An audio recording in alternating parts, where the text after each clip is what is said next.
Assalamualaikum warahmatullahi wabarakatuh. Kesempatan kali ini saya berkunjung di Salon Gadis 4, Bondowoso, tepatnya di Jalan Situbondo, Kecamatan Pandeglang, Bondowoso. Alhamdulillah, saya bertemu langsung dengan owner Salon Gadis 4. Assalamualaikum Tante. Waalaikumsalam. Untuk wawancara kali ini, gak apa kita coba masuk dulu untuk pemilihan pribadi.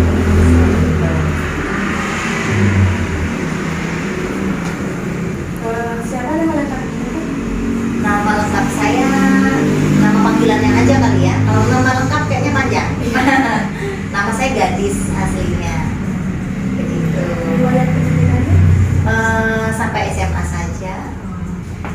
Sejak kapan Ibu memulai menjalankan usaha salon ini? Kalau untuk baru bukanya kurang lebih hampir 3 tahunan.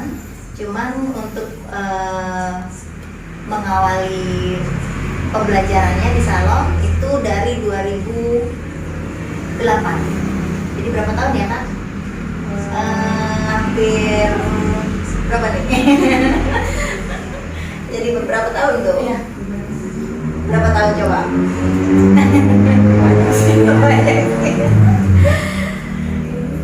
Berapa modal awalnya dan kalau boleh tahu di mana modal yang didapatkan?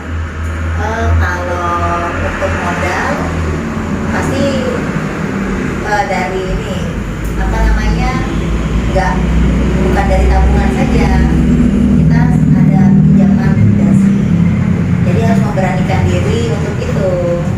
Begitu saya. Bisakah Ibu menceritakan bagaimana kisahnya sampai Ibu bisa menjalankan usaha salon ini?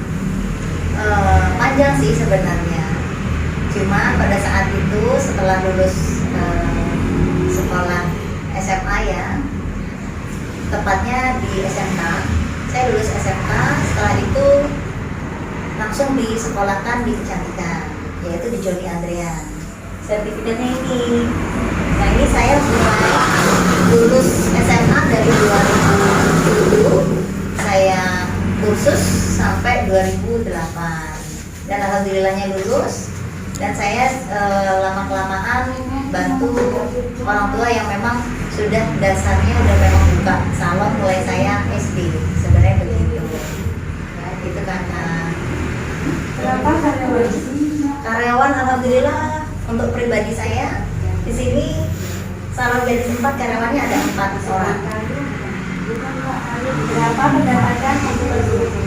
Kalau soal pendapat itu setiap bulan beda-beda, karena kadang Aku udah bisa lumayan, kadang bisa lumayan banyak juga, maksudnya bisa segitu ya, bisa. Jadi kalau misalkan harus ngomong nominal apa gimana nih? Kalau nominalnya secara garis besar aja kurang lebih pasti dari 10 bisa sampai 20 juta per bulan juga bisa, bahkan bisa lebih pun begitu, karena kondisi juga bisa menentukan Kak.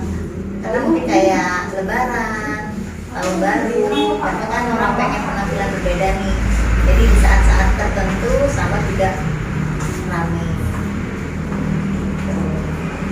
Apa suka duka yang Ibu alami selama menjalankan usaha ini?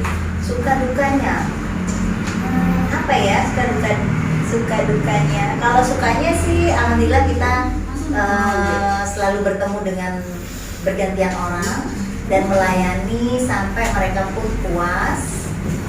Mungkin merubah penampilan, mungkin memberi saran atau enggak kita saling sharing tentang kecantikan.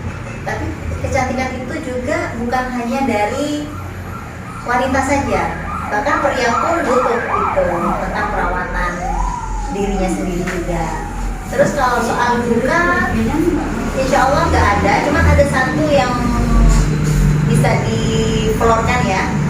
Yang buat saya berduka itu jika salah satu atau enggak beberapa dari pegawai ini tidak ada kenyamanan. Maksudnya mungkin ada perselisihan, ya bukan komplain sebenarnya. Kalau komplain kan bisa langsung ke saya dari pelanggan. Tapi kalau perselisihan antara pegawai itu yang duka saya di sana.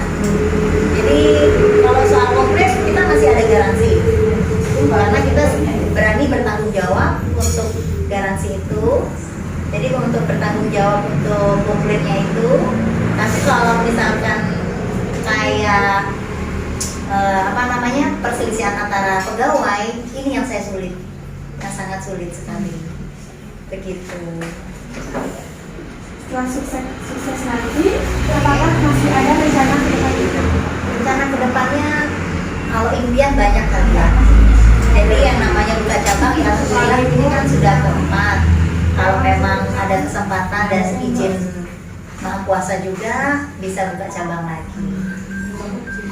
Adakah tips atau kiat untuk memotivasi orang lain agar menjadi orang sukses tanpa bergantung pada PNS?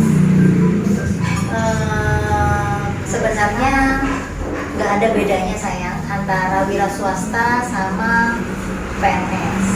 Tergantung kembali lagi kepada diri kita masing-masing. Gimana kalau misalkan kita berani punya power diri sendiri, kadang juga dari kondisi. Dari kondisi kita sangat membutuhkan, pasti yang namanya keinginan mau berusaha itu pasti ada.